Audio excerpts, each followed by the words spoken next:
In the autumn, the leaves began to fall off the trees. One day, Mother Bunny looked out of the window and said, "Miffy, would you like to help me clear up the leaves? We can't let them lie on the grass all through the winter." "Oh, yes, Mother," said Miffy. "Clearing the leaves will be fun." So Mother and Daughter Bunny each took a rake and began to rake up the leaves. Soon all the leaves had been cleared into a large pile. "You have worked very hard, Miffy," said Mother Bunny. "Come inside and I'll make you a nice cup of hot chocolate." While Miffy and her mother were inside the house, Snuffy came into the garden. She saw the big pile of leaves and thought it was there for her to have fun with.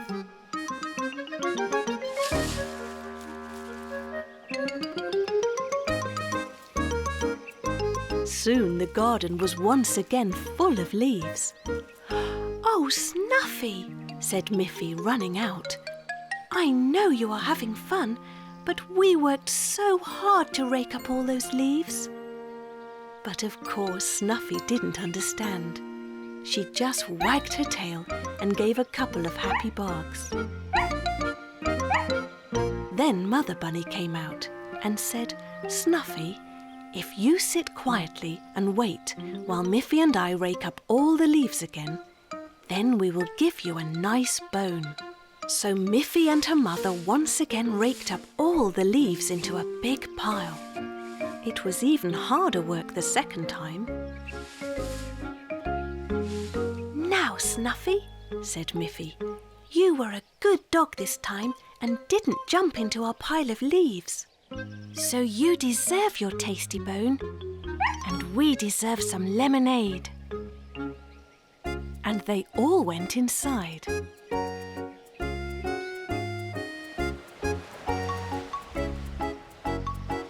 Later that day, Miffy was surprised to see that the garden was once again covered with leaves. "Oh dear," she thought, "now I will have to rake those leaves for the third time." But then she saw that the pile of leaves in the corner of the garden was still there. "Where did those leaves come from?" she asked her mother. "Those are not the same leaves we raked up today," said Mother Bunny.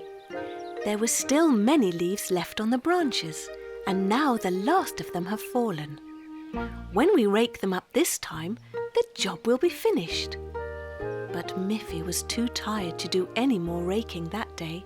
She went to bed and dreamt all night about millions of leaves blowing in the wind.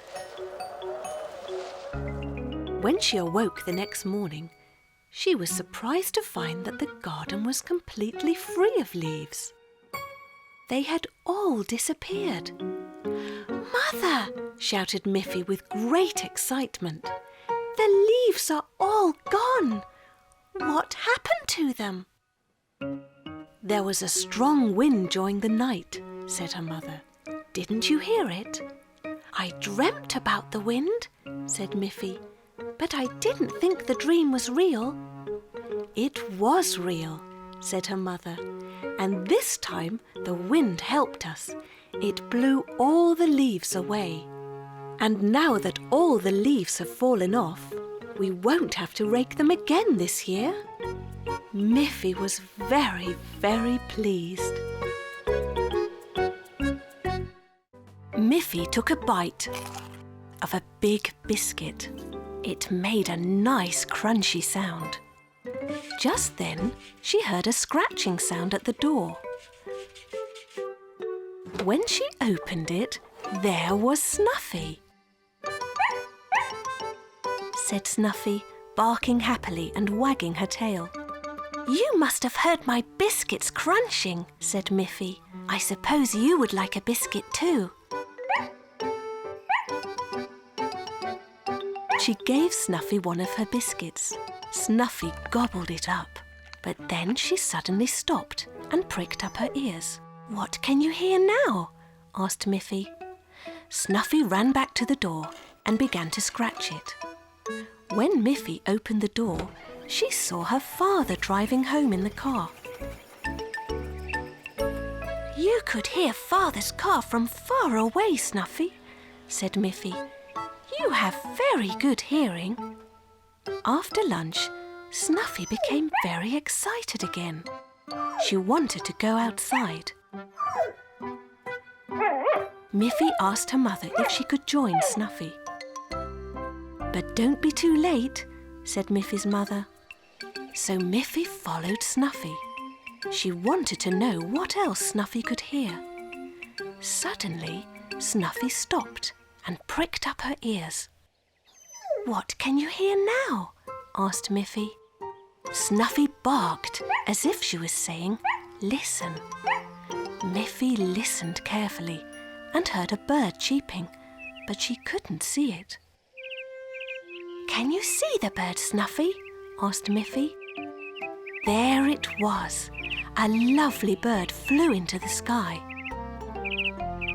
Once again, Snuffy's ears popped up. She was always listening for strange sounds. This must have been a really strange sound because Snuffy became very excited. But Miffy couldn't hear a thing. Snuffy began to run to the forest. "Perhaps she can hear a frog," wondered Miffy, "or a duck on a pond." Snuffy ran further and further, stopping to listen and then running on again each time. It must be something very strange, thought Miffy. She had to run very fast to keep up with Snuffy. Snuffy became more and more excited. What in the world could she be hearing? Thought Miffy. She still couldn't hear a thing. It was so quiet in the middle of the woods, but Snuffy ran on and on. At last, Miffy began to hear a strange sound. It must be Boris Bear sawing some wood, she thought, but it wasn't the sound of sawing wood. It was much louder than that. Suddenly they came to an open space in the woods, and they saw where the noise was coming from. It was Boris. He was leaning against a tree, fast asleep and snoring. Snuffy began to bark, and Boris woke up. "Oh dear," said Boris. "Hello, Snuffy. Hello, Miffy. I was working all morning in the woods, and I must have fallen asleep." Miffy thought that was very funny. "Well, Snuffy could hear you all the way from our house," said Miffy. "Either your snoring is very loud, or Snuffy's hearing is very, very good." One morning, Miffy hurried to school, and Snuffy ran along with her, because she could smell the delicious sausage that was in Miffy's lunchbox. Miffy was in a hurry, because today was art class, and she wanted to make a present for Mother's Day. In the classroom, there were all kinds of coloured paper and cloth, and Miffy decided to make a pretty box for her mother's necklace. She worked very hard the whole day, cutting pieces of strong blue card and gluing and folding the pieces together to make a beautiful box. Then she took a bright red paper and cut out a heart shape and pasted it on the lid of the box. On the way home, Miffy stopped and put the blue box inside her lunchbox so her mother wouldn't see it. She wanted it to be a surprise. "I will hide the present underneath my bed," she thought, "and draw some clues for my mother on many pieces of paper." When Miffy took the blue box out of her lunchbox, she noticed that it smelt a bit like the sausage that she had eaten for her lunch. Snuffy smelt it too and came to see what Miffy was doing. "Shh," Miffy whispered. This is a secret present for my mother. Miffy then took her drawing pad and drew a picture on each sheet. First, she drew a picture of a bowl and put the picture on her mother's favourite chair. Then she drew a picture of her toy box and placed that picture in the bowl. And finally, she drew a picture of her bed and put that picture in the toy box. Now Mother will have clues to help her find her present, said Miffy. It will be great fun. The next morning, Miffy said, Today it is Mother's Day.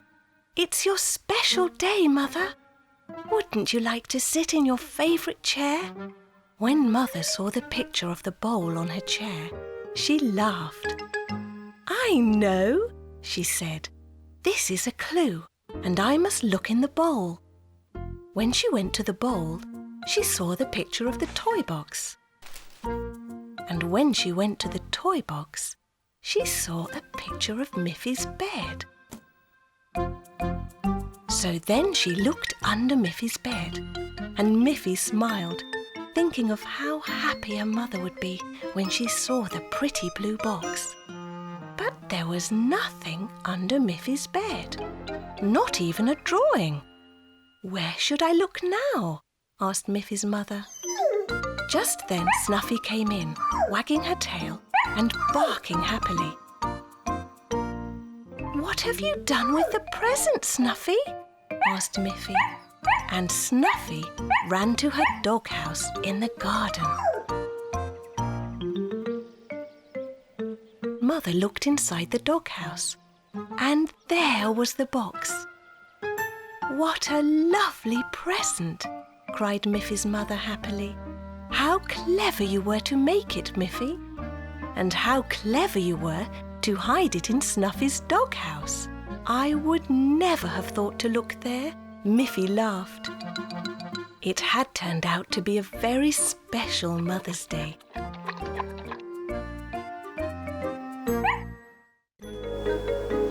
One day the wind was blowing very hard, and at Boris and Barbara's house a window had been left open.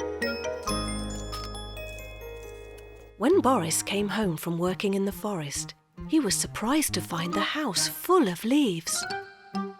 "Barbara, Barbara," shouted Boris, "you forgot to close the window, and now the house is full of leaves."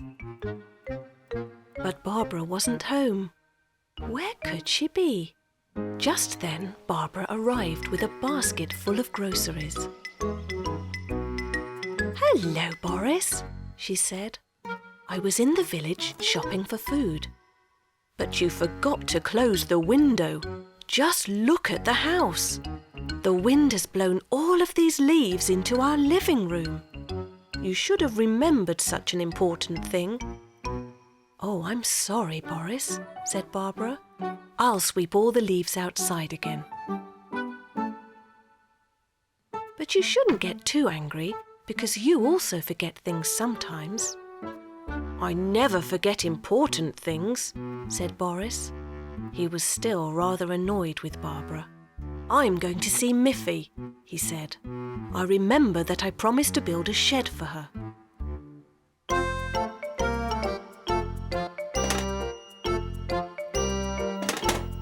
So he picked up his tools and wood and put everything in his little wagon.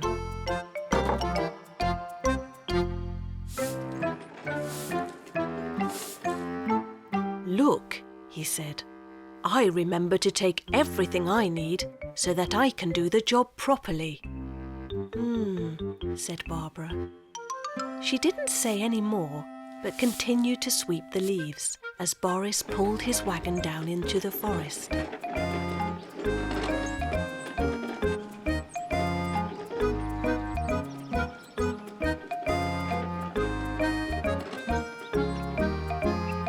When he arrived at Miffy's house, he started to build a little shed, just big enough for Miffy's scooter.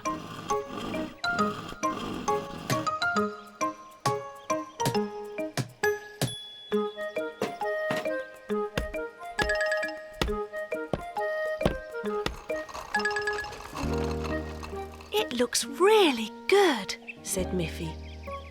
"Thank you, Boris." And Boris felt very proud that he had done such a good job.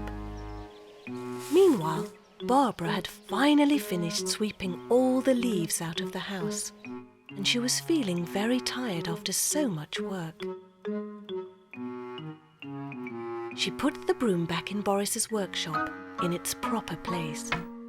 And what do you think she saw on Boris's workbench? A lock and key! Just then, Miffy shut the door on her new shed, but it bounced back open again. "The door won't stay closed, Boris," said Miffy. "Did you forget to put a lock on it?" "Oh dear," said Boris. At that moment, Barbara appeared in Miffy's garden with something in her hand. It was a door lock. "Did you forget this, Boris?" asked Barbara. "I thought you never forgot anything important." Boris was very embarrassed, but Miffy said, "Oh dear, I forgot something important too. My mother told me I should make you some nice hot cocoa to say thank you for the new shed." And they all began to laugh. One day, Miffy was very excited because after school, her dance group was going to practice their new dance during Auntie Alice's dancing class. When school had finished, all the members of the dance group met up outside. Along came Winnie, who was very good at dancing on one leg. Then Melanie arrived, who was wonderful at spinning around. "But where is Grunty?" asked Miffy. "She's the best at doing the jumps." Just then they saw Grunty coming, but Grunty was limping, not jumping. "Oh dear," said Miffy. "What happened, Grunty?" "Why are you limping?" "It happened at the playground," said Grunty. "I fell off the slide and twisted my ankle. I can hardly walk." Just then, Miffy's mother drove up in the car. "Don't worry, Grunty," said Miffy. "You don't have to walk. My mother will drive you up the hill to Auntie Alice's house. She knows how to cure sore ankles." "Yes," said Miffy's mother. "Auntie Alice knows a lot of useful things." So Mother Bunny drove off with Grunty. Miffy, Melanie and Winnie followed on foot.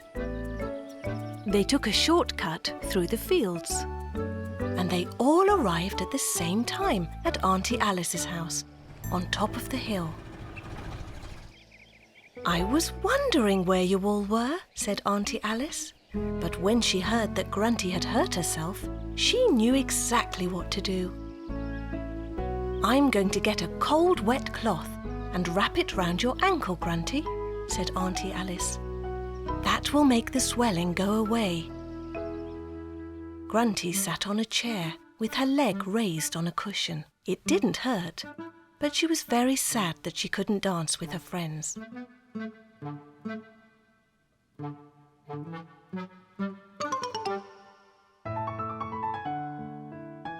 Miffy, Winnie and Melanie practiced their part of the dance, but they were sad too because Grunty couldn't join in.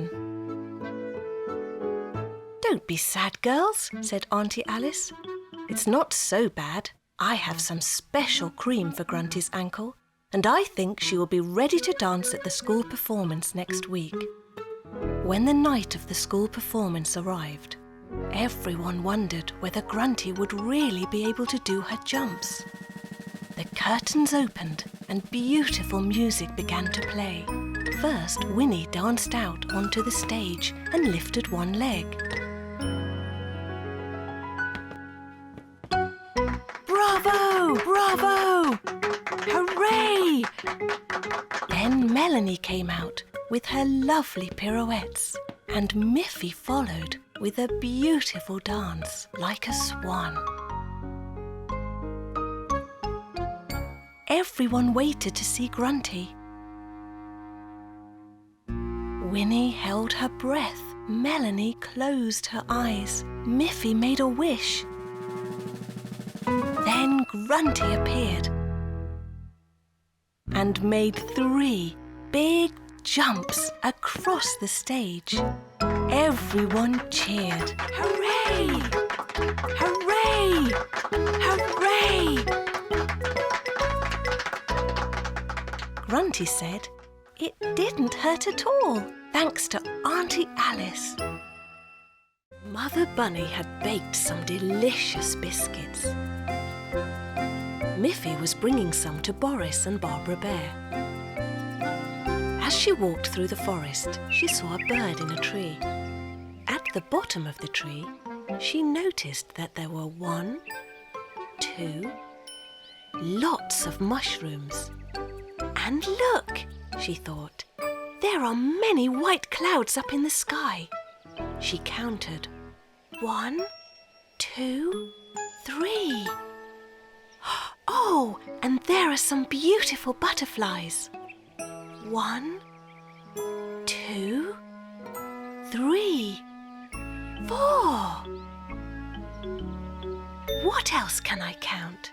Then Miffy remembered that beyond the wooden bench there would be a few trees left before she reached Boris and Barbara's house.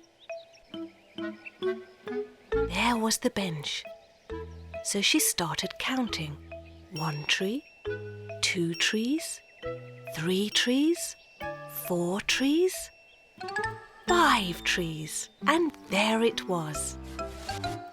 "Hello, Miffy," said Boris. "It's so nice to see you. But look at the sky. There are some very dark clouds up there, and the wind is getting stronger. I think there is a storm on its way, and I should take you home right away." "But I brought some of my mother's delicious biscuits for you and Barbara," said Miffy. "Don't worry, you can visit us again tomorrow. Then we can all have biscuits and tea." So Boris took Miffy home. Soon the wind began to blow harder. Miffy was glad to be safely back at home. All night Miffy heard the wind blowing round the house. The next morning, the wind had died down. But when Miffy looked out of her window, she saw leaves and tree branches scattered on the ground.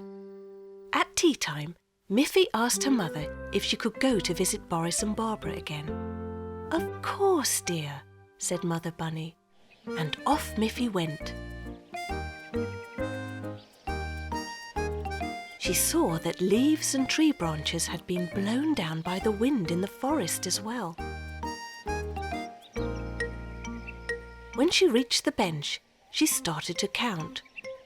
1 tree, 2 trees, 3 trees, 4, but there were no more trees. The last tree had been blown down during the storm. Miffy was shocked. "Boris! Boris!" she shouted. She ran to Boris's house.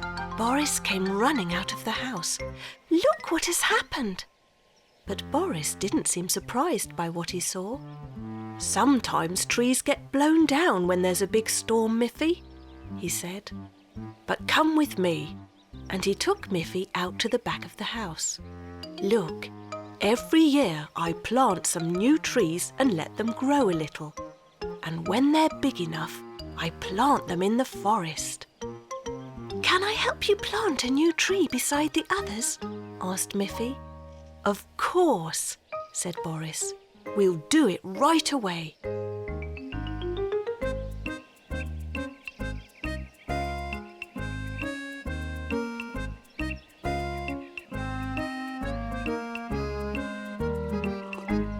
"Now there are 5 trees again," said Miffy.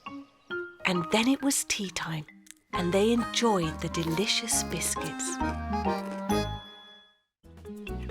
One day, Miffy ran home from school. when suddenly Snuffy ran straight past her and reached the front door first. "Snuffy, you are a much faster runner than I am," said Miffy. "I could never beat you in a race." As she went inside, Miffy had an idea. "We could have a big running race with all of our friends," she said to her mother. "You and Father can come and watch." Miffy first telephoned her friend Boris Bear.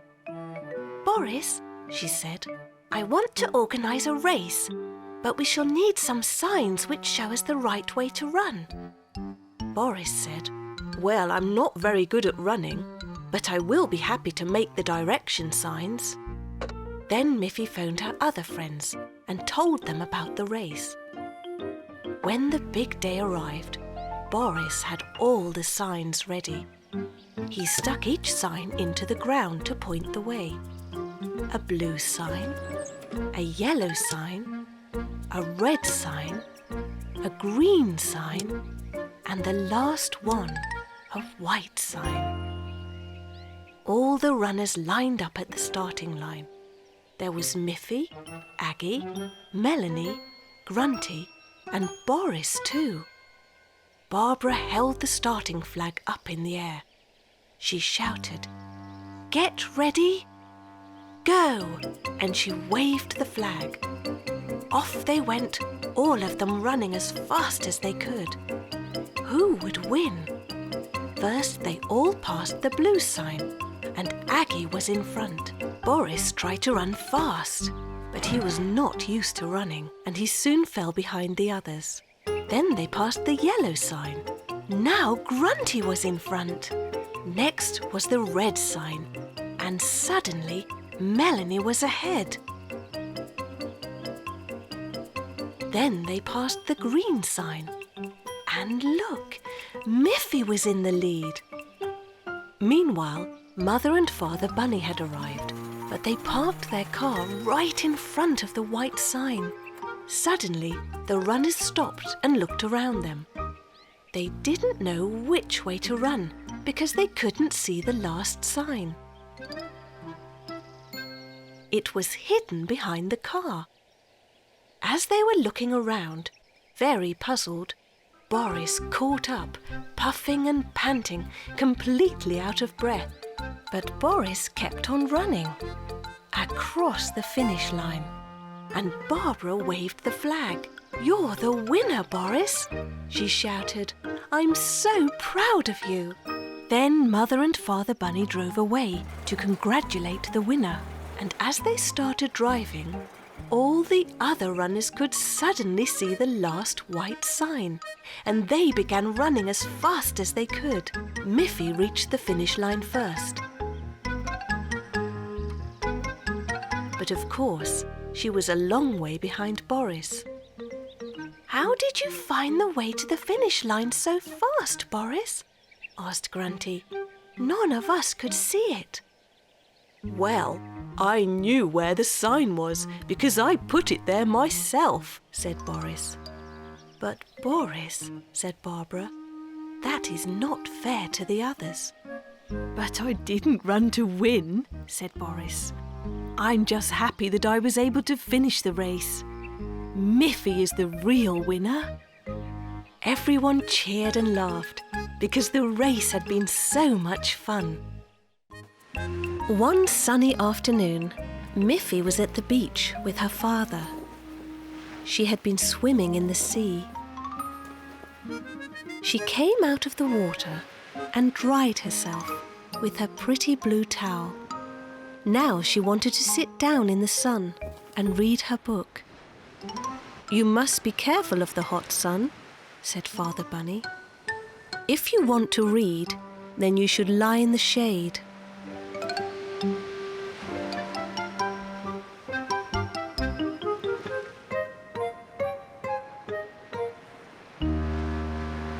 So Miffy found a shady place next to a colourful tent. She read a few pages of her book, but then the owners of the tent folded up the tent and left the beach.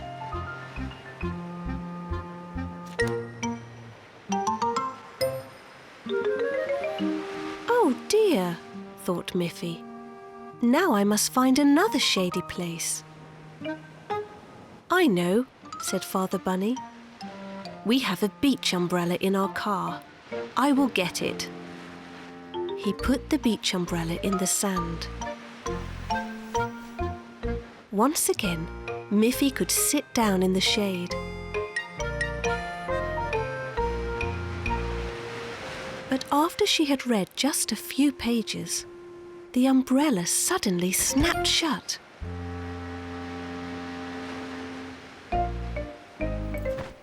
Father Bunny tried very hard to open it again.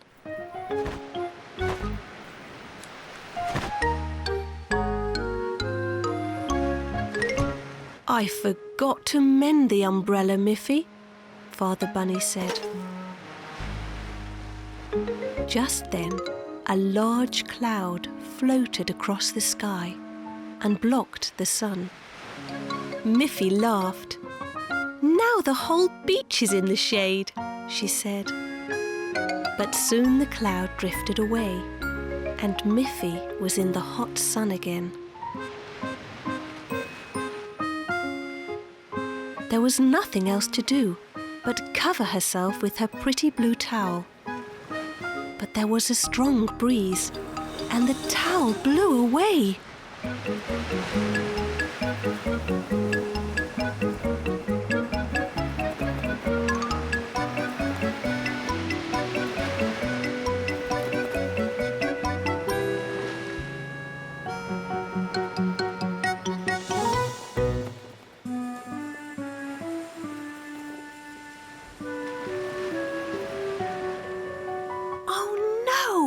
Said Miffy. She didn't know what to do next.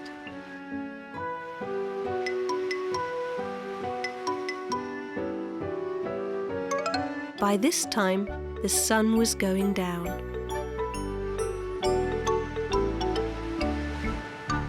Now there is no problem, Father, said Miffy.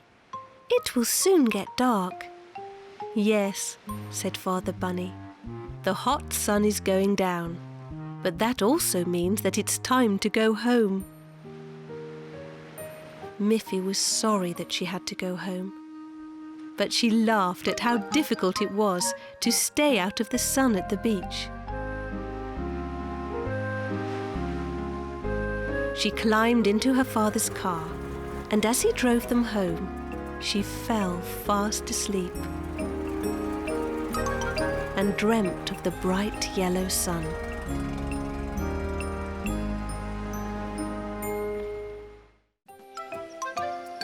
Miffy and Melanie were walking home from school, and Melanie said, Miffy, tomorrow is the last day of school before our summer holiday.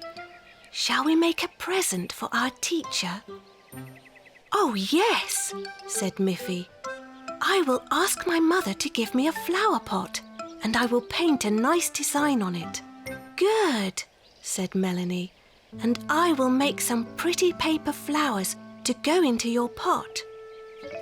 "Yes," said Miffy.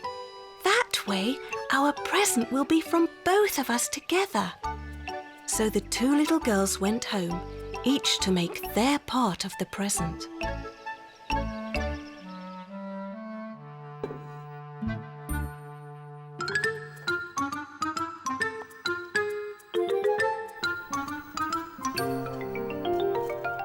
Miffy painted a lovely heart on her flower pot, and Melanie made some beautiful paper flowers. The next day, the two girls walked to school with each of their presents wrapped in gift paper. When the school class started, the teacher said, "Dear children, today is the last day of school before our summer holiday, so this will be a special day." Miffy and Melanie raised their hands. "We would like to give you a present," said Miffy. "Melanie and I have made something special just for you." "Oh, how nice of you," said the teacher. "What a wonderful surprise." First, Miffy gave the teacher her present. The teacher unwrapped it very carefully. What a lovely flower pot, Miffy! Did you paint it yourself? Then Melanie came forward and gave her present to the teacher. When the teacher unwrapped it, she said, "How thoughtful! Lovely flowers to go into a lovely flower pot." She was very pleased and thanked both girls. "Now," said the teacher, "it's time for us to all go out and have fun in the playground." So all the children had lots of fun on their last day of school.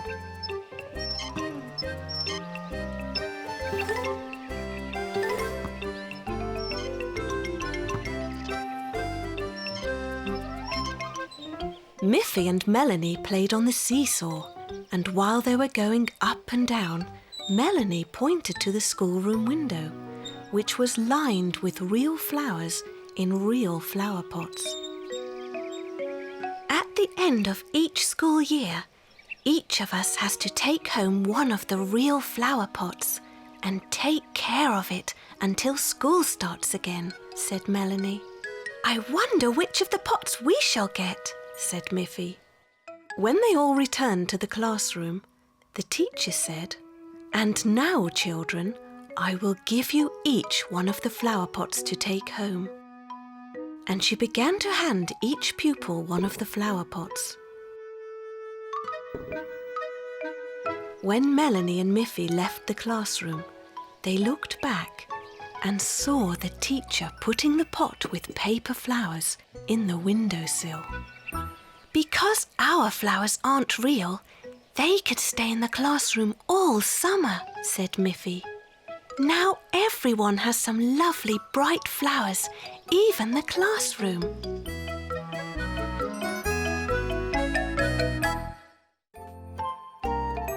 Miffy loved the sea.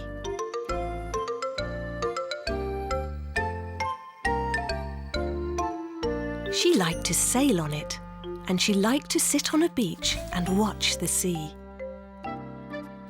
She could play with her ball, build a sandcastle, and fly her kite.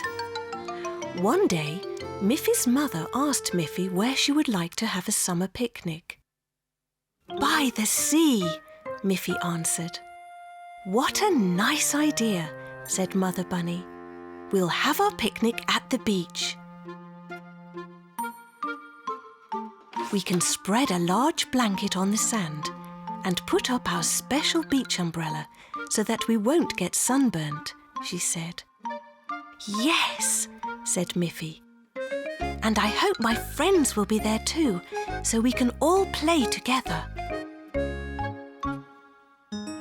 On the day of the picnic, it was sunny and warm, a perfect blue sky day.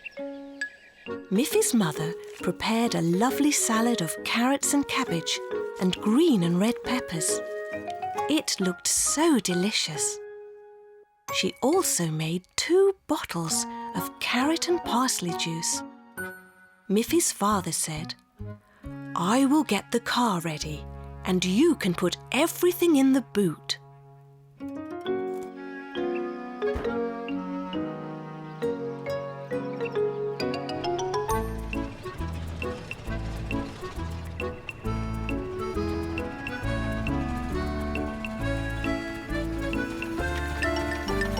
When they arrived, they saw that Boris and Barbara Bear were also at the beach.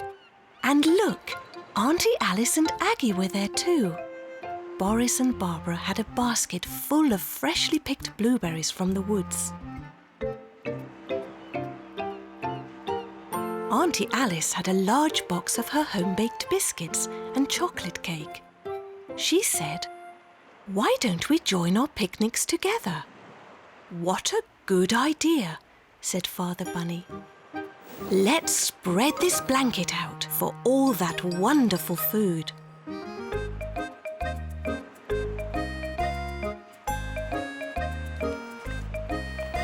How good it tasted. They ate everything.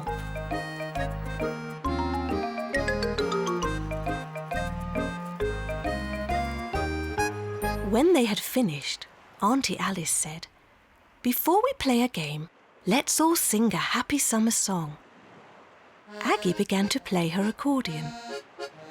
As she played, the sound of the waves grew louder, so Aggie began to play louder as well. And while everyone was singing and Aggie was playing, no one noticed that the sea was coming closer and closer. First, the waves caught Miffy's bucket. It floated away. And then, before anyone realized, the sea had reached the towels. "Oh dear!" shouted Mother Bunny in surprise. "Everything will get wet." Auntie Alice quickly moved the towels away from the water. "I'm glad we finished all our food," said Mother Bunny. Everyone laughed. "We still had a wonderful picnic," said Miffy. "Now, let's play."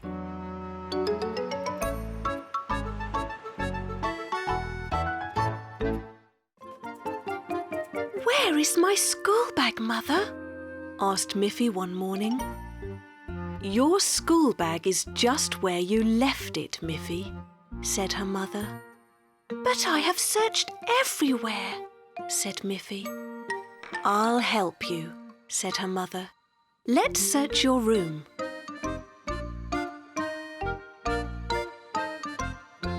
No wonder you can't find your bag. Your room is a mess. You've left all your clothes and toys scattered around.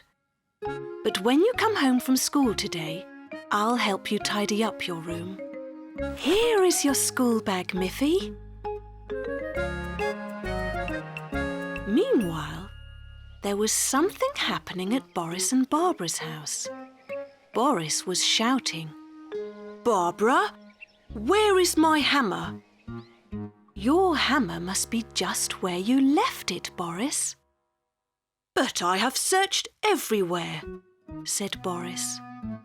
"I'll help you find your hammer," said Barbara. When Barbara looked into Boris's workshop, she was shocked. "No wonder you can't find anything. Your workshop is a mess." It was true. "I'm sure that if you tidy up your workshop, you will find your hammer," said Barbara. "Don't forget, you promised to make some new tables for the school today." Boris began to tidy up.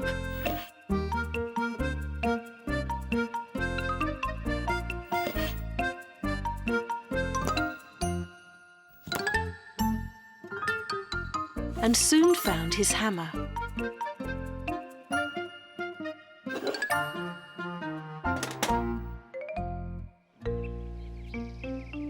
He packed his hammer along with his saw and 2 little boxes with nails and screws. He also packed several wooden boards. It was all very neat. Now he knew just where to find each tool he would need. So he started to walk to the school. When he arrived, the teacher said, "Someone has borrowed 2 of our tables and didn't return them, and now no one can find them." "I'm happy to help," said Boris.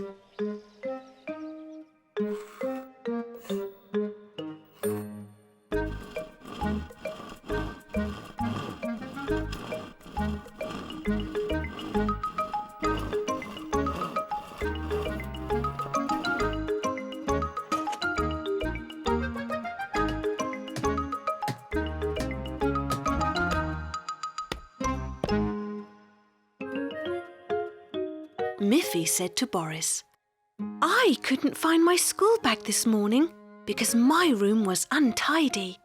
It's wonderful how you can find everything you need so quickly. You know, Miffy, I had the same problem. I couldn't find my hammer this morning because my workshop was so messy. Just then, Aggie and Winnie came in. We borrowed some tables last week. Goodness, said their teacher.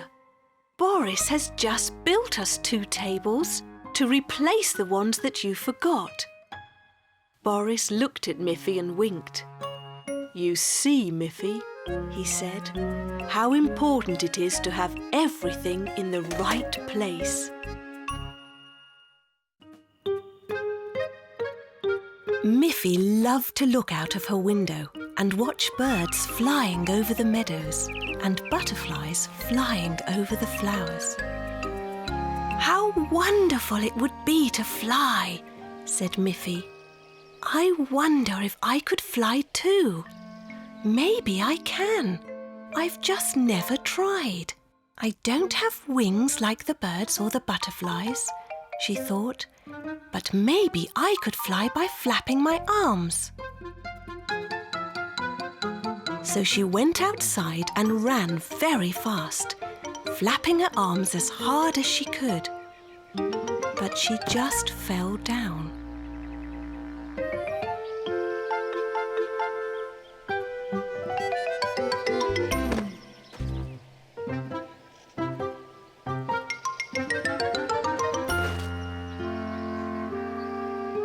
Miffy was very sad that she couldn't fly. She looked up and saw a brightly coloured kite flying in the sky.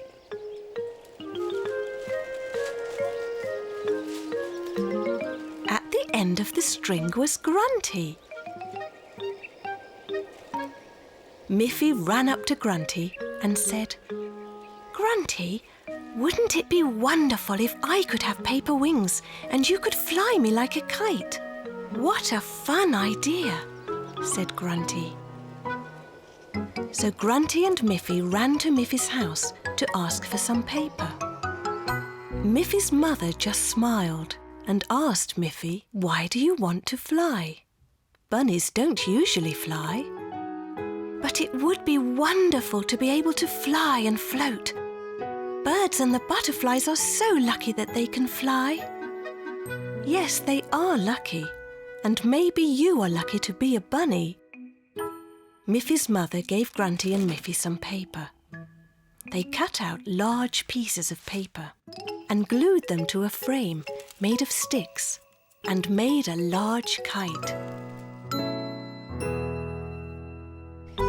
They went outside to see if it worked.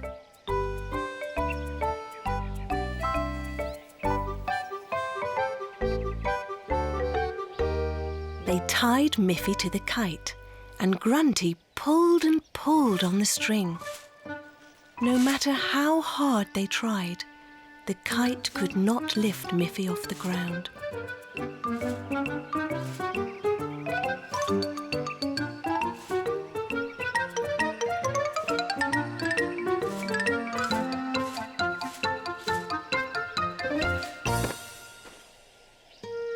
Miffy was fed up with it and very disappointed. She gave up and went into her bedroom. Then Grunty had a good idea. She asked Miffy's mother if she had some large crayons.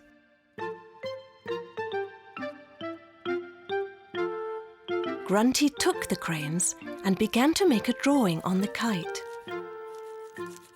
When Miffy looked out of her window again, what did she see?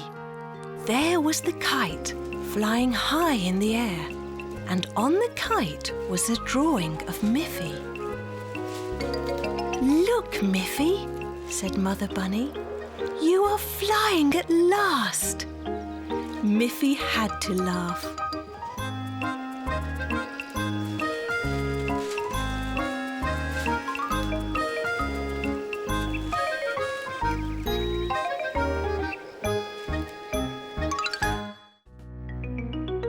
One morning, when Miffy awoke, She saw that her teddy bear was sick. His arm was dangling by a thread. "Oh dear," said Miffy. "You're looking very bad, little teddy. I'll have to take you to the doctor."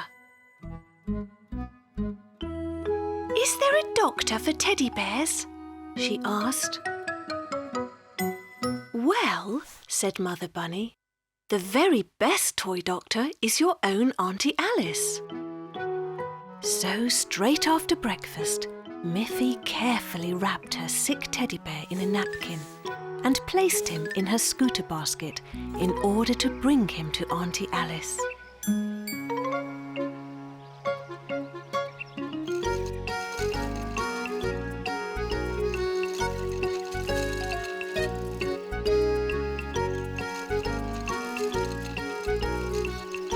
She rode as fast as she could up the hill to her auntie's house.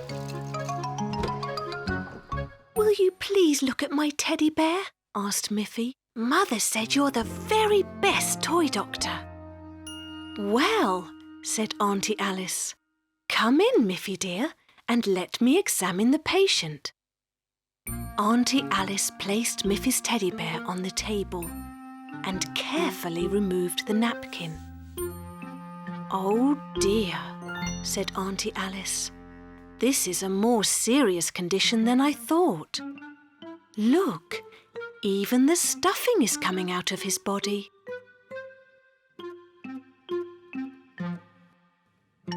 "You've come just in time." "Oh, can you help him?" asked Miffy anxiously. "I think I can," said Auntie Alice, "but he will have to stay in my hospital for one night so that I know he is well again."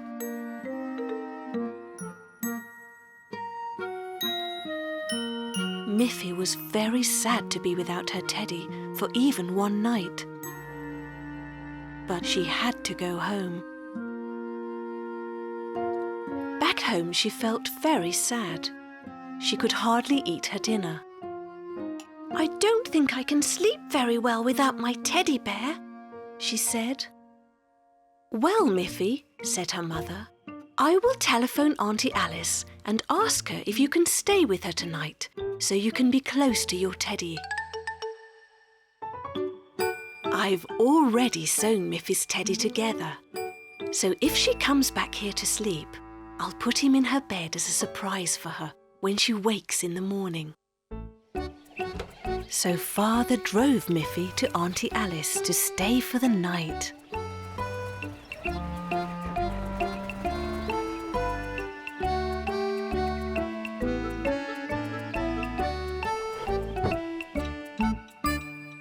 As soon as Miffy was asleep, Auntie Alice carefully tucked the repaired teddy bear under Miffy's blanket.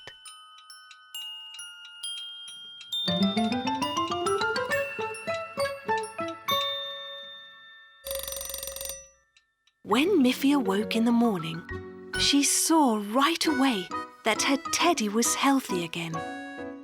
"Oh, Auntie Alice, it's true!" she shouted. "You are really the best toy doctor that ever was." "Thank you, dear," said Auntie Alice proudly, and Miffy was very happy that her teddy bear was well again.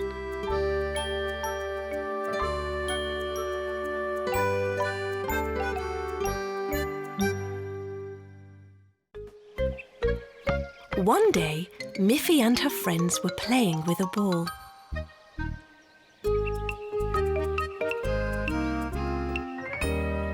"Let's see who can throw a ball the highest," said Miffy, and she threw her ball. Then it was Melanie's turn. It went even higher. Then Aggie tried. Not quite so high. Just then Poppy Pig came by. "Hello, girls," said Poppy. "I'm very good at throwing balls. May I try?" "OK," said the girl bunnies. Aggie said, "But I don't think you can throw the ball higher than we can." Poppy threw the ball. Up it went, but it did not come down. "What happened?" said Poppy. "Did you see how high I threw the ball? Where is it?" The bunny girls laughed. "The ball is in the tree," said Melanie. "You threw the ball high enough for it to get stuck in the tree." Luckily, the wind blew the ball out of the tree. "OK, let's see how far I can throw the ball this time."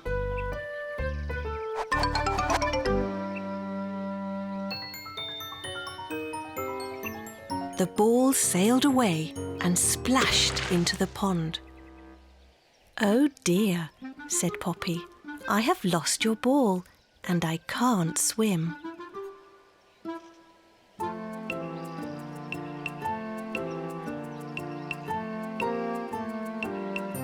But just then, Miffy's father came along. "Don't worry," he said. "I will get your ball out of the pond and then we can have a game to see who can kick the ball the furthest." Father Bunny got in a boat and rowed out to the middle of the pond and took the ball out of the water.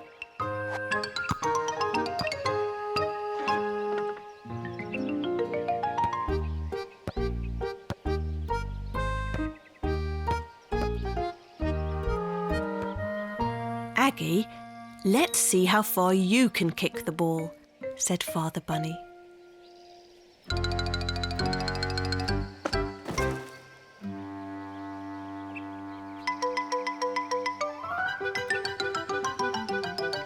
Then Melanie tried.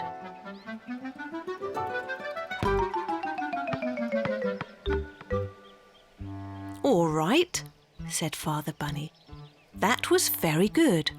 And now it's Miffy's turn."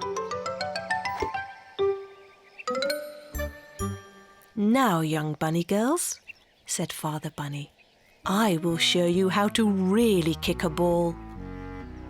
Poppy Pig was glad that she didn't have to kick the ball, but she watched Father Bunny to see how a ball should really be kicked. The ball sailed away straight towards Miffy's house. "Dinner is ready," called Mother Bunny. Aggie, Melanie, Poppy and Miffy gasped. Father Bunny was very sorry about what he'd done, and he was worried that Mother Bunny would be very angry with him. But Mother Bunny just laughed and said, "Well, at least the ball is in time for dinner. Now let's see who can run the fastest to the table."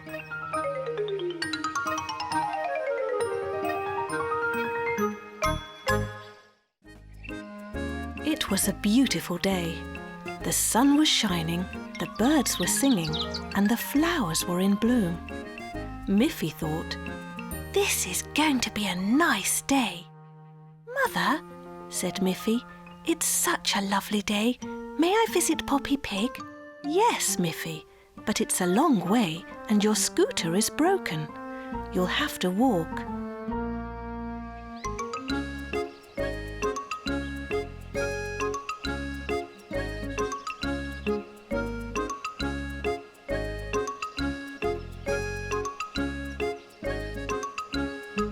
It was a long walk, and Miffy was happy when she reached Poppy's house at last.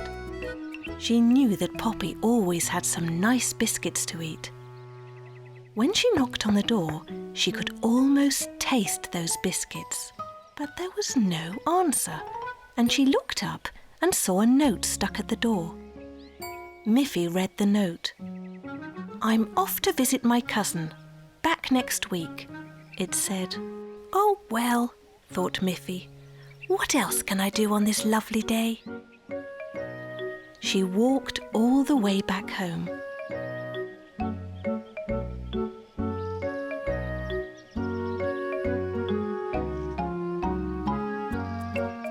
"I think I'll call Melanie," she said. Miffy went to the telephone and dialed Melanie's number. Melanie's mother answered the phone. Can Melanie come out and play with me? Asked Miffy. Oh, I'm sorry, Miffy dear, said Melanie's mother. Melanie is in bed with a cold and cannot go outside to play today. I know, thought Miffy. I'll get my ball and go and play with Snuffy. So Miffy went to her cupboard and took out her big, brightly coloured ball. Snuffy loves to chase this ball, said Miffy. She ran as fast as she could to where Snuffy lived. We will have great fun, she thought. But when she got there, Snuffy was lying beside her empty food dish, fast asleep. Miffy could see that Snuffy had just had her dinner.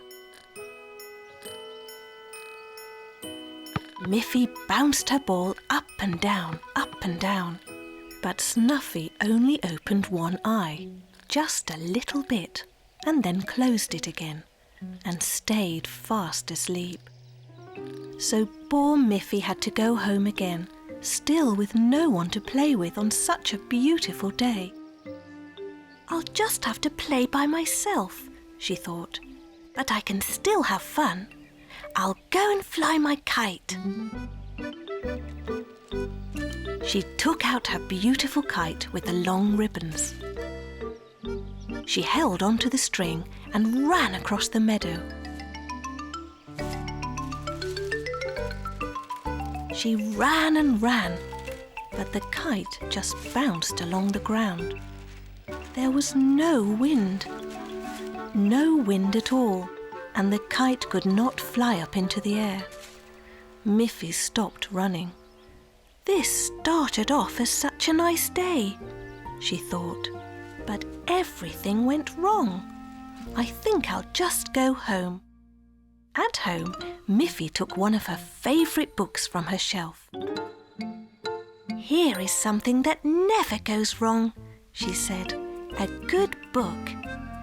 Miffy smiled as she read the funny story. What fun, she thought. It wasn't such a bad day after all.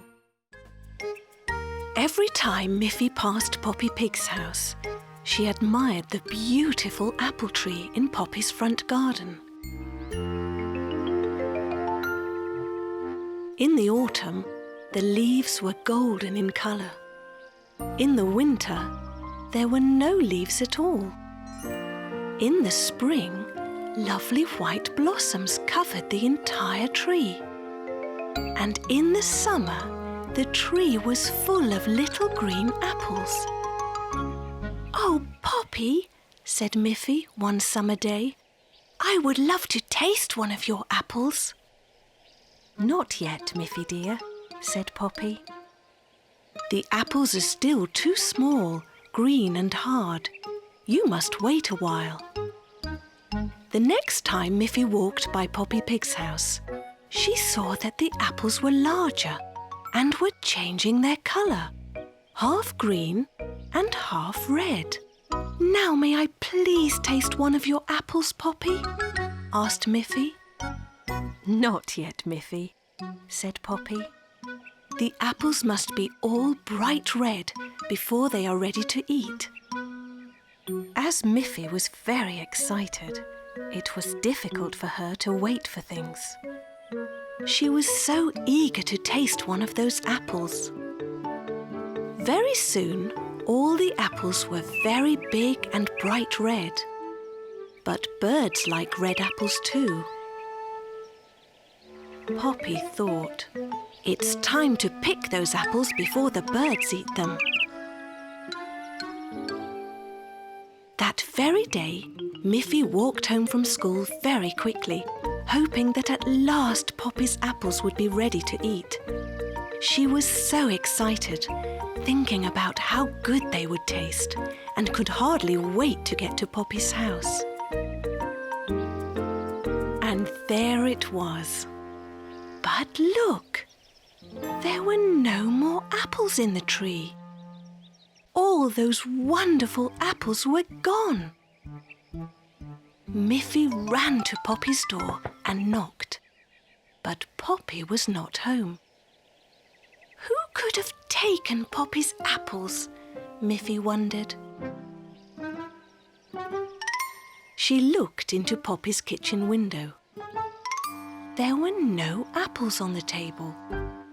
Just then Poppy arrived. "Oh, Poppy," shouted Miffy, "someone has taken all the apples from your tree. Now I won't be able to taste even one of them." Poppy said, "Oh, I was away buying some fresh milk. Wouldn't you like to come in and have a glass of milk with me?" "Oh, yes, Poppy," said Miffy. "But what about your apples?" "Well, maybe I will have a surprise for you, Miffy dear." And they went inside Poppy's house. As soon as they entered the door, Miffy smelt something very, very good. Something fresh out of the oven. "Wouldn't you like to have a big slice of apple pie to go with your milk?" And then Poppy opened her oven and brought out a huge pie full of delicious apples. She put the apple pie on the table. It looked wonderful and it smelt delicious.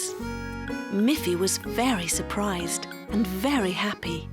At last, she had a taste of those wonderful big red apples.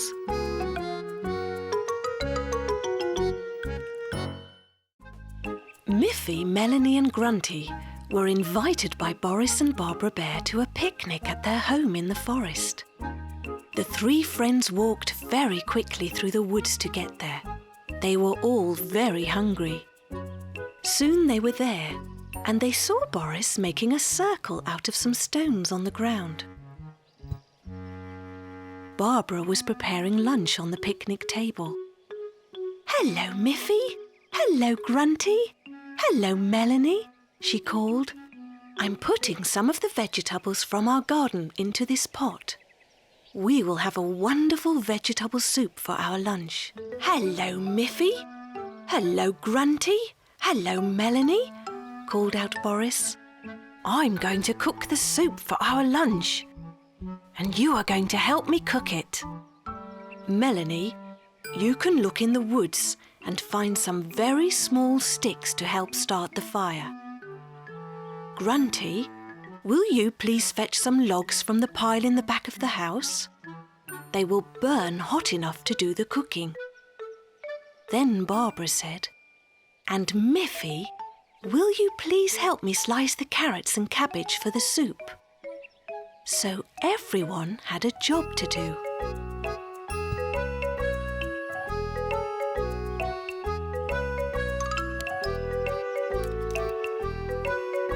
It was fun, and they all got hungrier and hungrier. But when everything was ready, they noticed there was still one very important thing missing. "We have forgotten to bring water to boil the vegetables in," said Barbara. So Barbara and Miffy went to get water from the house.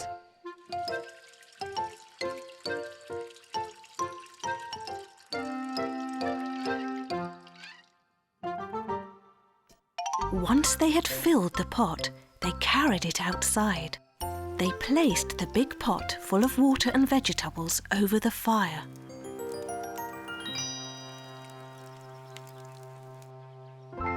Before long, a delicious smell rose from the cooking pot.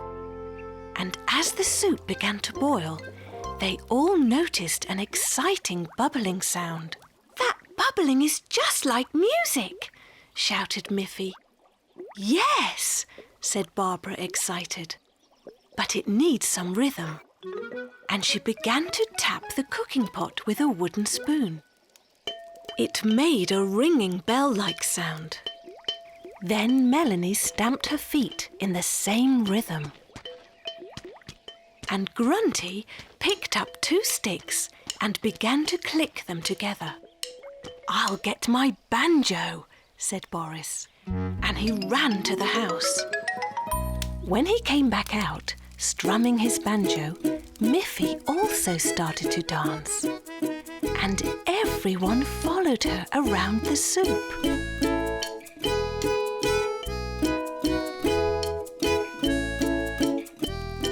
Tapping and clicking and strumming and dancing to the music.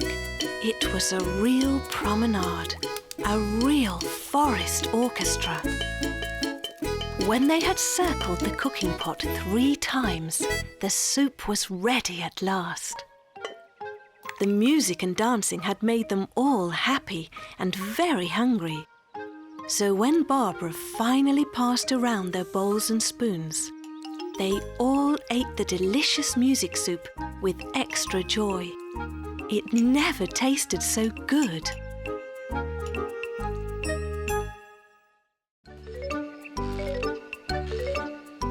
Miffy and Aggie were having great fun in the playground.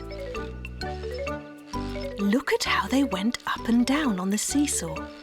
They were laughing and going up and down, up and down. Just then, Snuffy came running into the playground as well.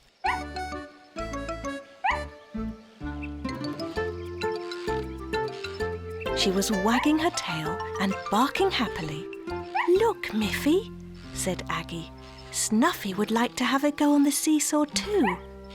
"No, no," said Miffy. "Seesaws are not for dogs, Snuffy. You can have fun running around, but you would fall off the seesaw." Miffy and Aggie had finished their game on the seesaw, so they walked over to the merry-go-round.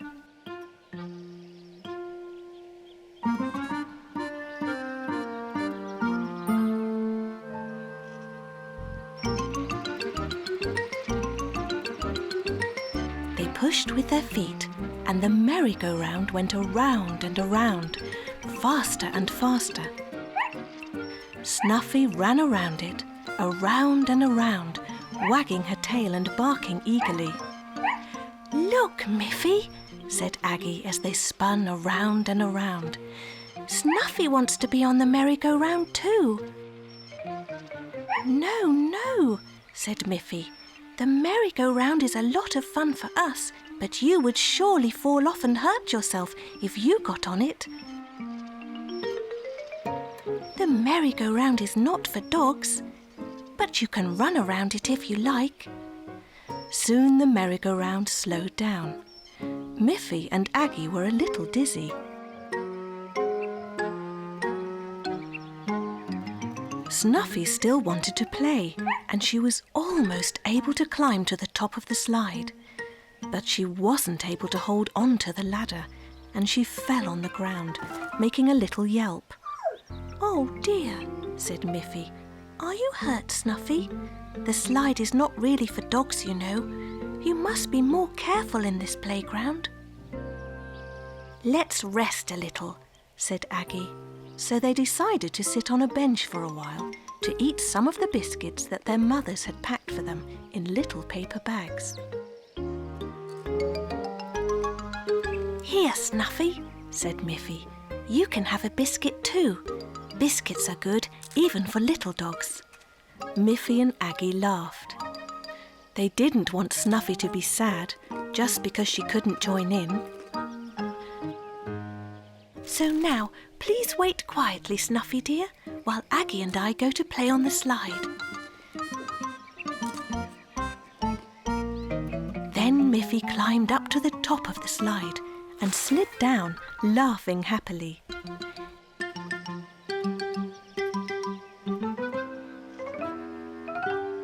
Then Aggie climbed up too and slid down. She also laughed. And while they were laughing, Snuffy ran up and climbed to the top of the slide without falling down. "No, no, Snuffy," called out Miffy. "You must be careful, Snuffy. Slides are not for dogs." But then Snuffy did an amazing thing. She sat down and slid right down the slide and landed softly on a pile of sand at the bottom. "You did it!" cried Aggie. "You did it!" cried Miffy. "You are such a smart little dog, Snuffy." There was a clear blue winter sky. Miffy was sleeping in her warm, cosy bed. When at last the sun began to rise, Miffy was awakened by the sound of a chirping bird just outside her window. "What a beautiful song that bird has," thought Miffy. "She must be very happy. She can see the beautiful snow-covered meadow. I would like to be out there too." So Miffy quickly got dressed in her warm coat and her warm scarf and went outside in the crisp white snow. The bird was still there, right in Miffy's garden. "What a happy bird," thought Miffy again, and she went to get her sledge. She gave her sledge a little push and jumped onto it. It was such a nice feeling to be sliding over the smooth white snow. Miffy still heard the bird cheeping, just as loudly as ever, and when she looked back, she saw that the bird was hopping after her. "The little bird loves the snow too," thought Miffy. "She's hopping along with me." But now Miffy had to turn her sledge around and pull it back to her house. She hadn't had her breakfast yet. And even as she did that, the little bird also turned around and hopped after her. "That little bird must really like me," thought Miffy. "She wants to follow me and sing for me wherever I go." Then Miffy's mother called out, "Quickly, Miffy, you don't have time to play in the snow before school. Come in and eat your breakfast."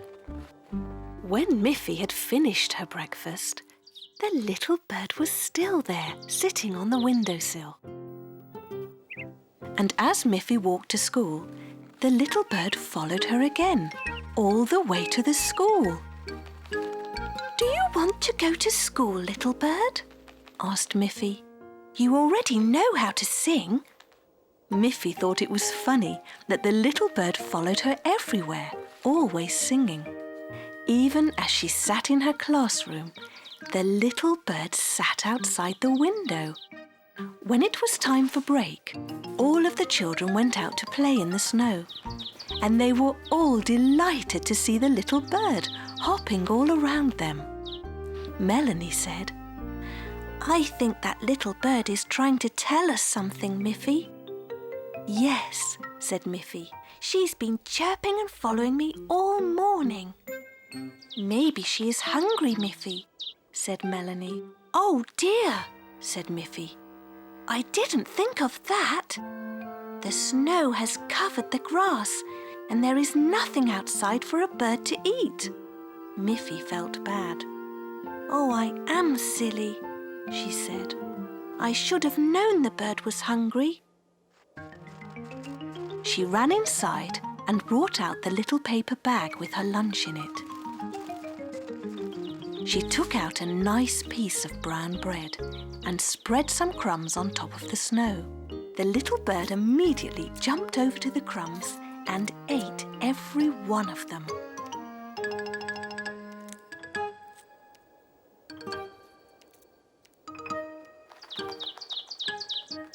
Then she flapped her wings and flew off. The next morning when Miffy woke up, the little bird was there again. This time, Miffy knew just what to do. Miffy's favourite toy was her yellow teddy bear that she always took to bed. One morning she awoke and couldn't find her teddy bear. It wasn't under her blanket where it should be. So she looked under her bed, and there it was. "You're such a grown-up teddy bear," said Miffy. "I think you should have your own bed so you can't fall out. I'll ask my good friend Boris Bear to make a bed for you. We shall go and visit him." So Miffy carried her teddy, and together with Snuffy, she walked through the forest to Boris's house. "Hello, Miffy. Hello, Snuffy," said Boris. "I'm always so happy to see you both, and I see that you have another friend with you." "It's my very own teddy bear, and he needs his own bed. Last night he fell out of my bed. It's too big for him." "Of course," said Boris.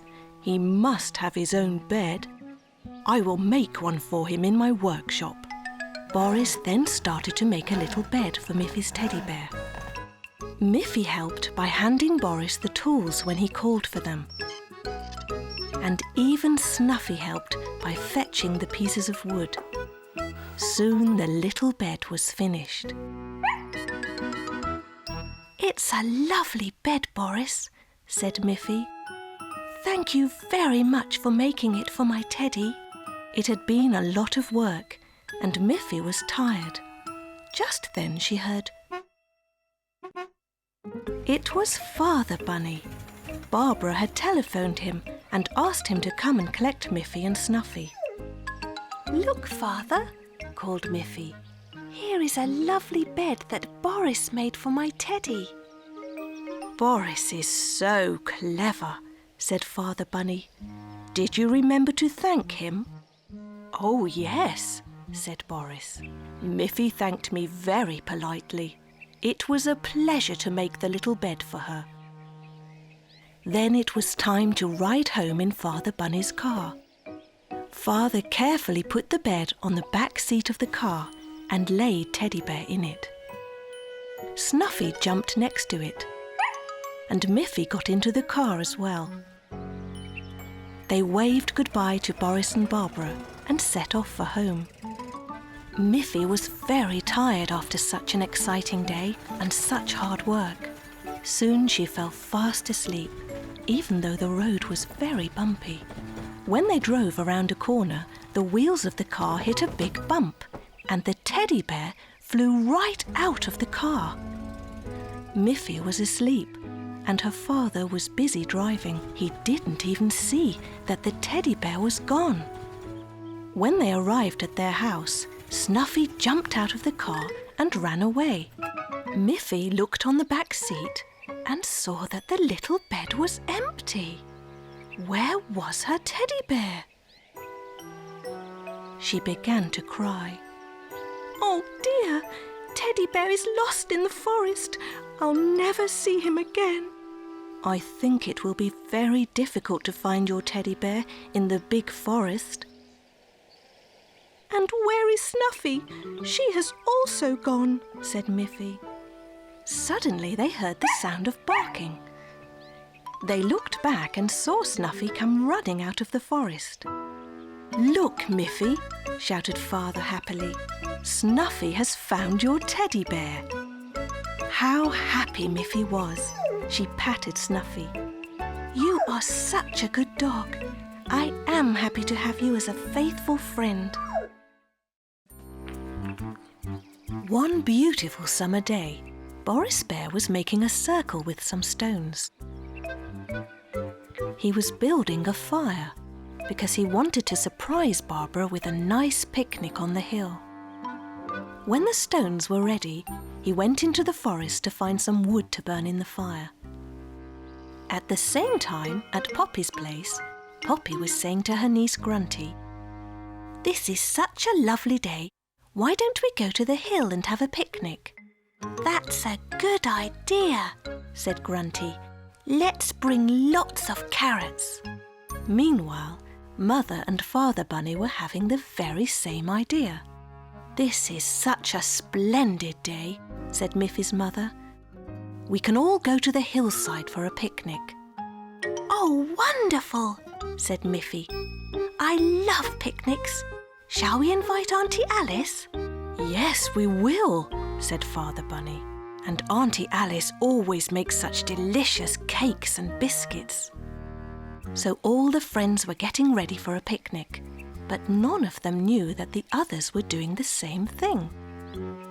Boris returned from the forest, his arms full of wood, and placed it all inside the circle of stones. "Before I start the fire, I will go and get Barbara," he thought. She will be surprised when I invite her to a picnic." As Boris left, Poppy and Grunty came walking up the hill, looking for a good place to have their picnic. "Look," said Grunty. "Here is a good place. A fire has already been prepared here. Can we use it?" "I'm not sure we can use this campfire, Grunty," said Poppy. "Someone else has prepared it, not us." But just then she saw Miffy and her parents coming up the hill, carrying a large picnic basket. "Look," said Poppy. "Even Auntie Alice and Snuffy are here. They must have prepared this campfire." "Oh, look," said Mother Bunny. "Poppy and Grunty are here too, and they have prepared a perfect place for a fire." "May we join you?" asked Miffy. "Certainly," said Poppy. "After all, this is your campfire." "No, no," said Father Bunny. "It's not ours." "Then who made it?" asked Poppy. Meanwhile, Boris arrived home. He had secretly prepared a delicious picnic earlier in the morning, and he had hidden the picnic basket in his workshop. Now he came back to collect it. "Barbara, I have a surprise for you." "A picnic! Come with me." So Boris and Barbara walked up the hill. They heard lots of voices. "What a lovely surprise you have made for me, Boris," said Barbara. "You've invited all of our friends to have a picnic on this lovely day." Boris just smiled and said, "Welcome everybody to our picnic. I will now start the fire." "Aha," said Father Bunny. "Aha," said Poppy. "Aha," said Miffy. "It was you, Boris, who prepared the campfire," said Auntie Alice. "Be careful when you light the fire." Boris just smiled again. And they all joined together around the blazing fire and enjoyed a wonderful picnic on a wonderful day. Poppy Pig was passing by Miffy's house, pulling a cart carrying a large Christmas tree in a pot. "Good morning, Poppy," said Miffy. "Where did you get that beautiful tree?" "Boris gave it to me, Miffy," said Poppy. "Christmas is coming, and I asked him if he could find me a nice tree." "What a good idea," thought Miffy. "We will also need a Christmas tree." Miffy went inside and asked her mother, "May I go into the forest to ask Boris Bear to find us a Christmas tree?" "Yes, Miffy, but you must be home in time for lunch." So off she went, across the meadow and into the forest. When she arrived at Boris and Barbara's house, they were already decorating their own tree for Christmas. "Hello, Boris," said Miffy, "and a Merry Christmas to you and Barbara. I would like to ask you if you can find a nice Christmas tree for our family." "Yes, I can," said Boris. "But you know I mustn't cut down a forest tree. I can dig one up for you and then put it in a pot so the tree can stay alive for next year." So they went into the forest and they saw many beautiful trees. Miffy saw one that was especially beautiful. "But I think that one is too big to put inside our house."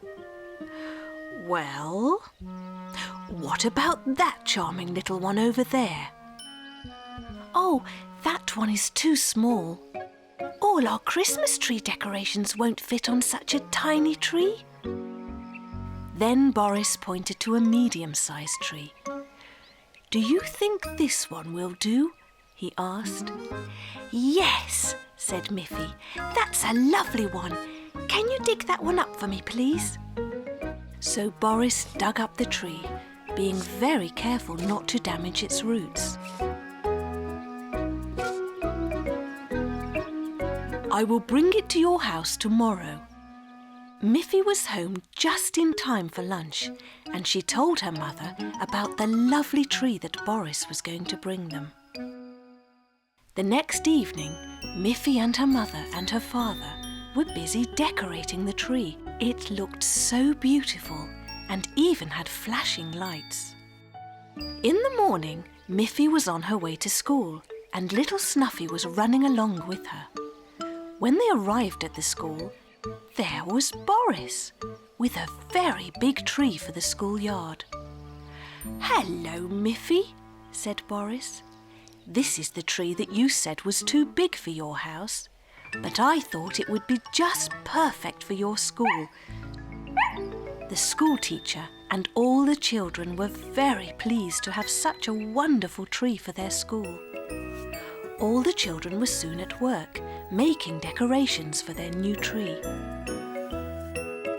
It was going to be so beautiful. Then Boris knocked on the window. "I have another surprise for you, Miffy.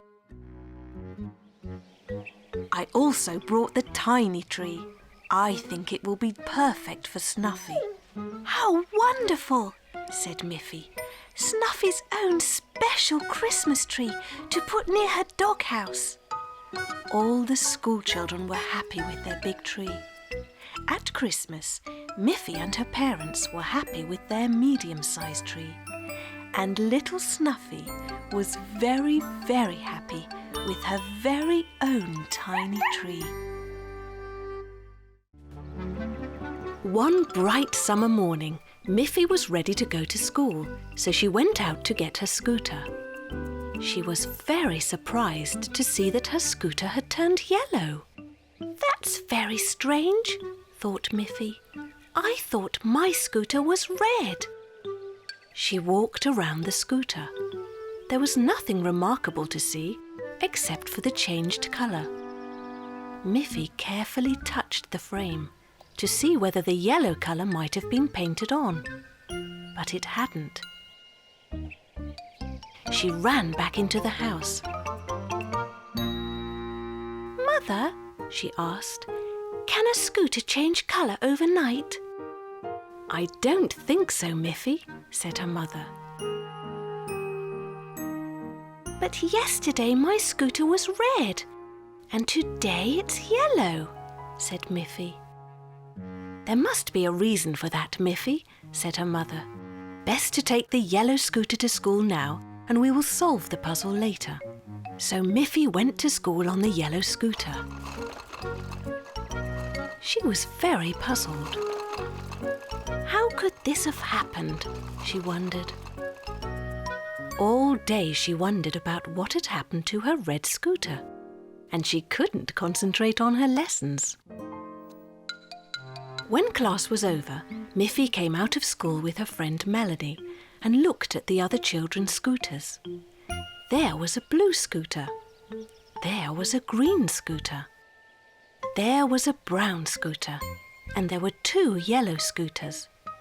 But there was no red scooter. "Well," said Miffy, "I still have to solve the mystery." Melanie was surprised too. "I thought you had a red scooter, Miffy," she said. "So did I," said Miffy. "But when I woke up this morning, my red scooter had changed into yellow, just like magic." "Would you like to ride home with me, Melanie? Maybe you can help me find out what happened." Melanie got on her blue scooter, and the 2 girls rode to Miffy's house. There they saw a bright red scooter right in front of the house. Miffy was surprised. "How can I have 2 scooters?" she wondered. Just then Miffy's father came out of the house. "Hello, girls. I'm glad you came straight home from school. The yellow scooter must be returned to Grunty." "Grunty?" said Miffy. "Yes, your scooter needed new wheels, Miffy. I asked Poppy Pig if we could borrow Grunty's scooter for one day. I took your scooter to Grandfather's workshop. He fixed it this morning. But I promised Poppy to return Grunty's scooter today. "So that explains the mystery," said Miffy. "Let's go visit Poppy and Grunty to return the yellow scooter, and we can bring them some nice fresh carrots from our garden as a present." "That's a good idea," said her father. Miffy and Melanie collected a basket full of carrots. While they were collecting carrots, Miffy said to Melanie, "Sometimes there is mystery in nature as well, like these green leaves. They are actually orange carrots." They all had to laugh.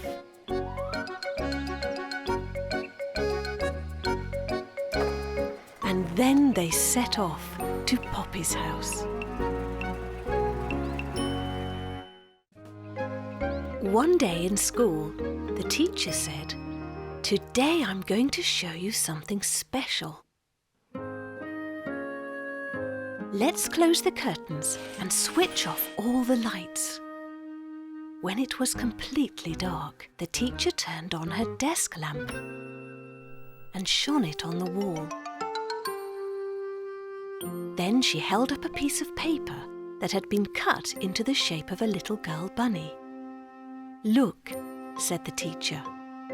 "When I hold this bunny shape in front of the light, you will see her shadow on the wall."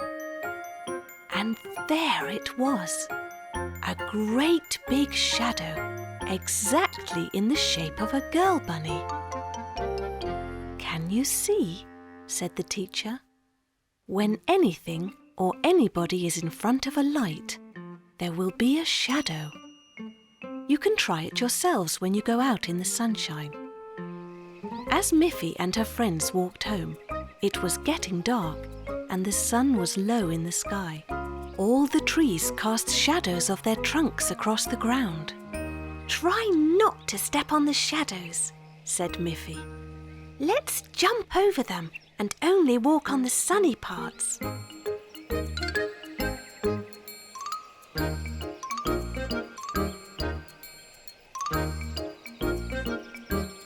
What fun it was! The little girl bunnies giggled and laughed as they jumped along, being very careful not to step on the shadows. Miffy was still laughing when she arrived home and waved goodbye to her friends. At the dinner table that evening, she told her mother and father everything she had learned about light and shadows. But now it was night time and the sun had gone. It was time for Miffy to go to bed. After her mother and father kissed her goodnight, Miffy went into her room and changed into her pyjamas. She walked over to her bed and turned off the light. But just then, she saw something move on the wall. She turned the light back on, but she couldn't see anything. When she turned it off, there it was again. "What's that in my room?" thought Miffy. She was a little frightened. She went to her door and called her parents. "Mother, Father, there's someone in my room." Miffy's mother and father came straight away, but they couldn't see anyone in Miffy's room. Except Miffy. "But there is something," said Miffy. "Look! When I turn off the light, I can see something moving along my wall." And there it was. Something very big with very long ears. Father Bunny laughed. Mother Bunny laughed too. "That's your own shadow, Miffy," said her father. "How can it be my shadow?" said Miffy. "There is no sun and the light is off." "But look out the window, Miffy," said her mother. Yes, it was night time and there was no sun. But Miffy could see a full moon shining brightly in the sky. "When the moon is very bright, it can also cast shadows, Miffy," said Father Bunny. "That was your very own shadow moving on the wall, cast by the light of the full moon. Miffy understood and was happy she had discovered her own shadow. On a bright but very cold winter day, Miffy and Grunty were having fun throwing a ball back and forth in Miffy's garden.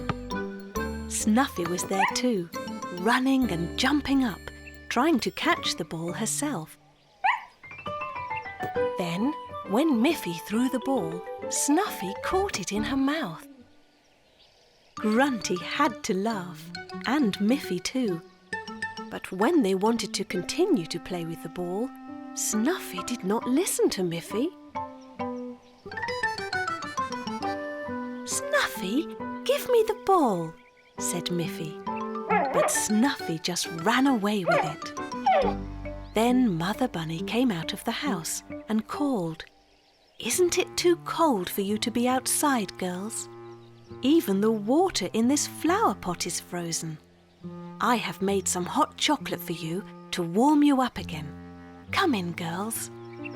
So Miffy and Grunty went in and enjoyed the delicious hot chocolate. Snuffy stayed outside, pushing and chasing the ball. Later, when the two girls were playing in Miffy's bedroom, they heard Snuffy barking and barking. And when they looked out of the window, they saw she was covered with snow. Everything was covered with snow. The snow had fallen so quickly that while they were inside playing, the whole world around them had suddenly become white. All excited, they ran to Mother Bunny.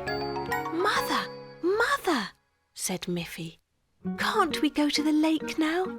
It will be so beautiful there, with the snow on the meadow, and maybe the lake will be frozen." "Yes, and we can take the ball too," said Grunty, "so Snuffy can play with it." Just then, Father Bunny arrived home and heard what the girls were saying. "I will drive you to the lake in the car, and I will test the ice on the lake to see if it is thick enough." So Miffy and Grunty and Snuffy all jumped into the car, and they drove to the lake. "Look," said Miffy, "the lake is frozen. We should have brought our ice skates." "Maybe you can bring them another day, Miffy," said Father Bunny. "But for now, I'm sure you'll have lots of fun playing with the ball in the snow." Father Bunny tested the ice. "If the weather stays cold, the ice will be thick enough to go skating in a few days," he said to the girls. "Good," said Grunty. "Let's throw the ball so Snuffy can run after it." That was their new game. Miffy and Grunty took turns throwing the ball out into the snow. And Snuffy had great fun too, slipping and sliding all over the icy snow, trying to catch the ball. She was having such fun. Then, when Miffy threw the ball again, it rolled away too far and onto the lake. "Oh no," said Miffy. "Now the ball is on the ice, and the ice isn't strong enough yet to carry us." But Snuffy had already gone after the ball. "No, Snuffy, the ice isn't strong enough yet," shouted Miffy. This time, Snuffy did stop and listen to Miffy. She turned around and ran back. They were all very relieved. "That was very good, Snuffy. In a few days, we will come back and get it for you." One day, Miffy and her friends were playing a game. Aggie was pretending to be ill and was lying in Miffy's bed with a thermometer under her arm. Miffy was the nurse. She pulled out the thermometer, looked at it, and gasped. "Doctor, doctor," called Miffy. "I think you should come and look at Aggie." Then Dr. Melanie came in and lifted Aggie's hand. "This could be serious," she said. "We must give Aggie some medicine." "Oh dear," said Miffy. We have no medicine, Doctor. So Melanie went to the kitchen and called out, Mrs. Bunny, do you have some medicine we can give to Aggie? Miffy's mother smiled, but she didn't want to spoil the game. She knew the little bunny girls liked to play doctor. So she said, well, I do have some excellent sweets. I'm sure they will make Aggie well in no time. And she gave Dr. Melanie a bowl full of colourful sweets.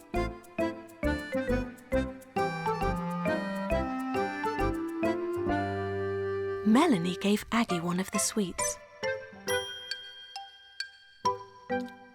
She then gave one to Nurse Miffy, and of course, she took one for herself. We have to be sure this is good medicine, she said. And then she said very loudly, Aggie is so ill that she will need a lot of this medicine. At that very moment, Father Bunny came home from work. What is that I just heard? He said. Aggie is ill? My goodness! Don't worry, whispered Mother Bunny. The girls are just pretending. They're playing doctor. Father Bunny wanted to join in with the game too. Well, well, he said. I'm glad there is a doctor in our house. I'm not feeling so well myself. Doctor, doctor, called Mother Bunny. You have another patient here. So Dr. Melanie came in and felt Father Bunny's pulse. She said. She called out to Miffy. Nurse Miffy, can you bring me my doctor's set?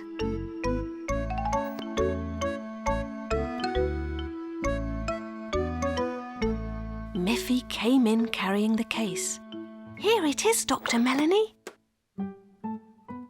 Then Melanie took out the stethoscope and placed it on Father Bunny's chest. She listened very carefully. She said again. What seems to be the matter, Mr. Bunny? Well, Father Bunny replied, I'm not feeling so good and my ear is sore. And he rubbed his ear. Right, said Dr. Melanie.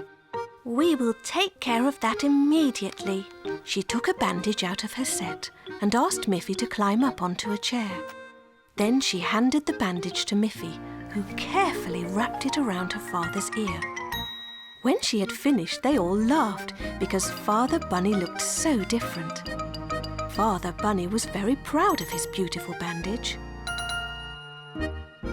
I think I have just the medicine for all of us, said Mother Bunny. A large tub of ice cream. So Mother Bunny went to the fridge and came back with a tray with 5 bowls of ice cream. They all enjoyed the ice cream. This is the best hospital I can imagine, said Father Bunny, and they all felt much, much better. One morning, Miffy woke up and looked out of her window to find that her garden was completely covered with white snow. She wanted to run out and play in it. First, you must put on some warm clothes, Miffy, said Mother Bunny. So Miffy put on her woolen coat and scarf and ran out into the snow. I think I'll make a snowman, thought Miffy, and she started to roll a ball of snow.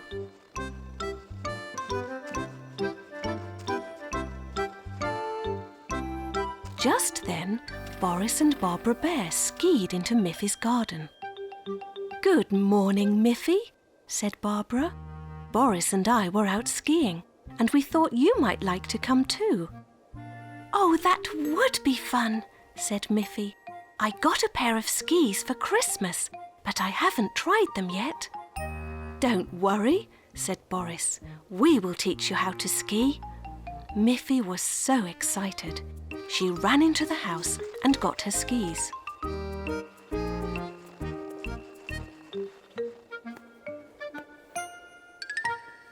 Boris held her while she put them on.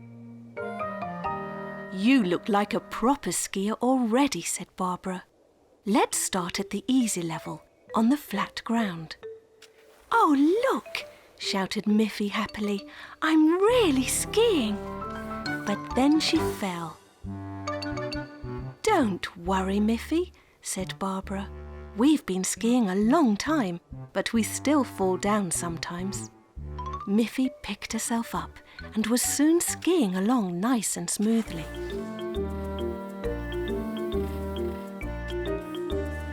"This is fun," said Miffy. "Let's ski up the hill to Auntie Alice's house. Then we can ski downhill on the way home."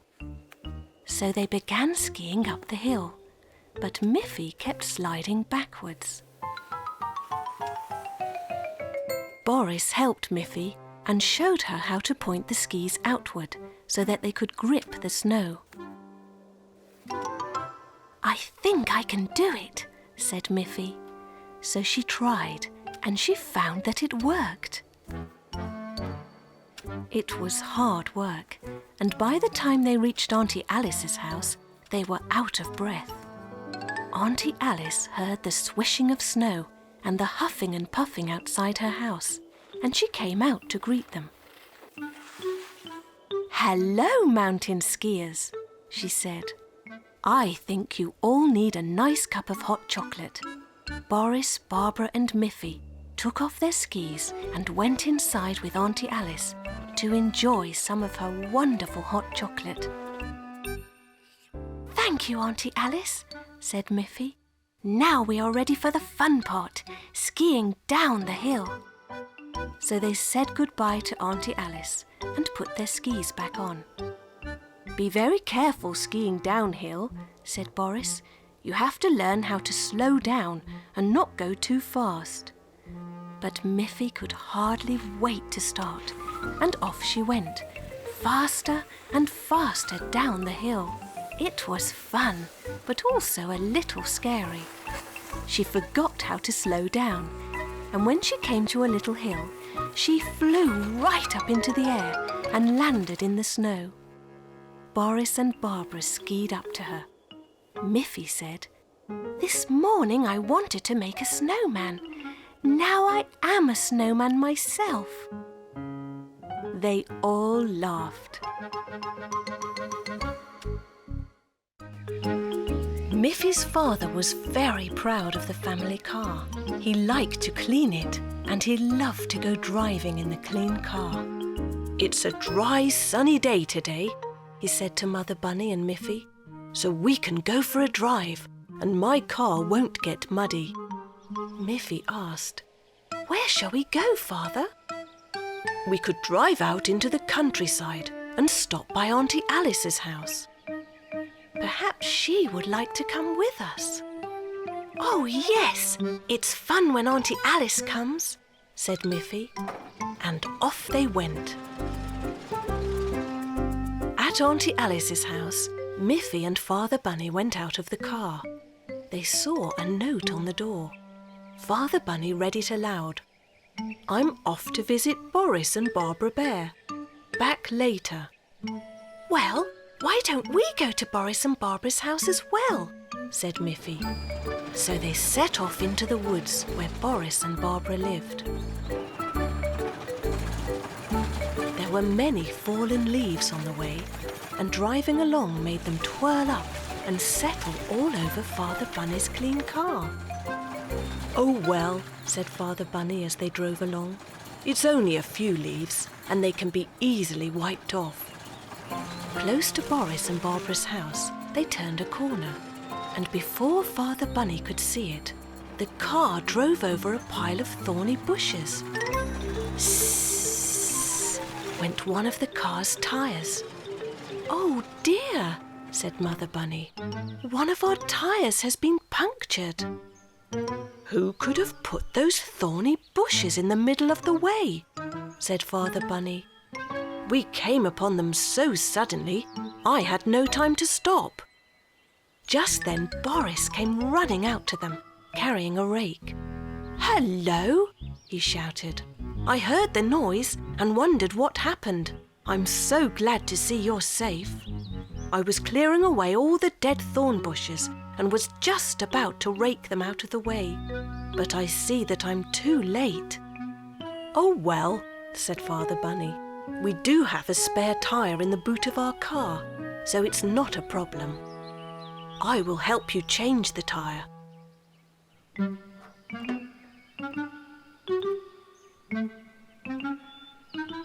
It was hard work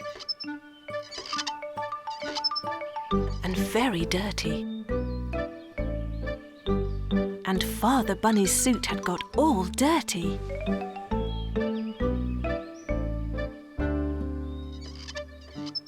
When the new tyre was on the car, Auntie Alice came by.